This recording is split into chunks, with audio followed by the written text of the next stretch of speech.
ராஜாவுக்கு கிடைத்த வரம். முன்னொரு காலத்தில் ஒரு நாட்டை அரசன் ஒருவன் ஆண்டு வந்தான்.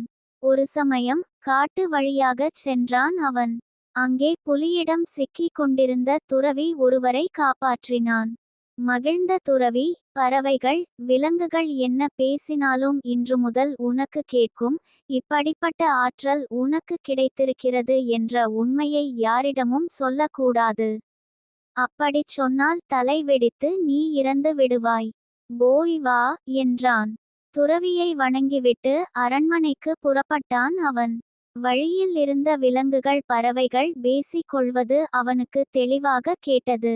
தற்செயலாக கிடைத்த விந்தையான ஆற்றலை எண்ணி மகிழ்ந்தான் அவன். இரவு நேரம் அவனும் அரசியும் சாப்பிட்டு கொண்டிருந்தார்கள். அப்பொழுது சிறிதளவு தேனும் ஒரு உருண்டை சோறும் தவறி தரையில் விழுந்தன.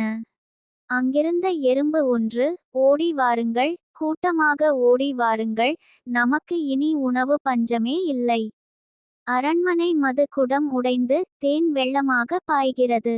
பெருஞ்சோற்று மலையே நமக்காக கிடக்கிறது என்று உரத்த குரலில் தன் கூட்டத்தை அழைத்தது.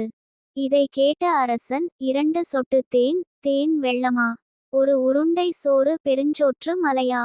இந்த எறும்பிற்கு அறிவே இல்லையா? இப்படியா வர்ணிப்பது என்று நினைத்தான். அவனால் சிரிப்பை அடக்க முடியவில்லை. தன்னை மறந்து கலகலவென்று சிரித்தான் அவன். அருகிலிருந்த அரசி, ஏன் சிரிக்கிறீர்கள் என்று கேட்டாள். ஒன்றும் இல்லை என்று மழுப்பினான் அவன். சாப்பிட்டு முடித்த அரசன் பட்டு மெத்தையில் படுத்தான். அரசி வெற்றிலை பாக்கு மடித்து தந்து கொண்டிருந்தாள். அறையில் இனிய மனம் பரவியது.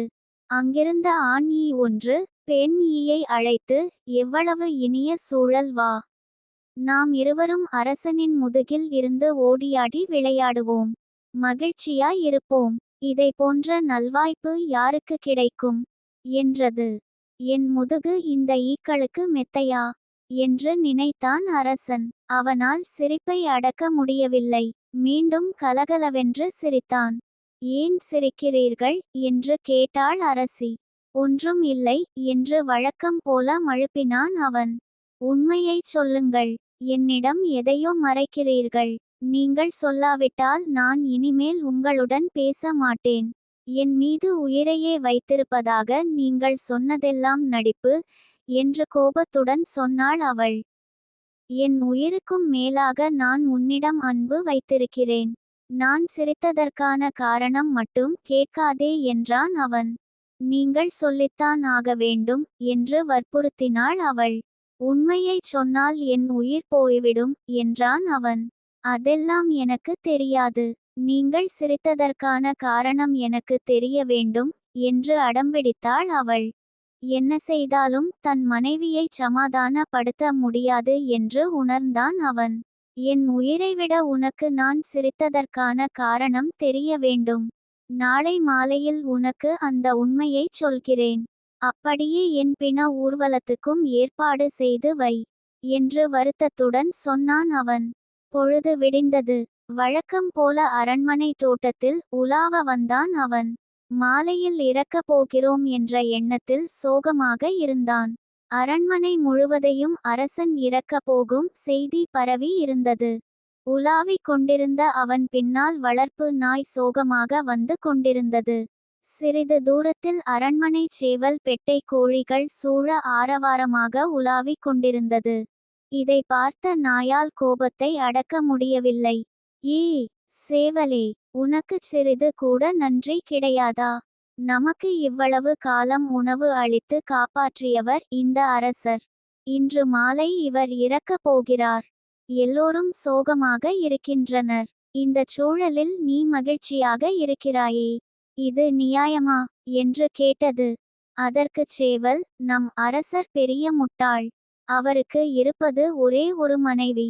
அவளுக்காக உயிரைவிட துணிந்துள்ளார். எனக்கு எத்தனை மனைவிகள் இருக்கிறார்கள் நீயே பார். என் பேச்சை கேட்டுத்தான் அவர்கள் நடக்க வேண்டும்.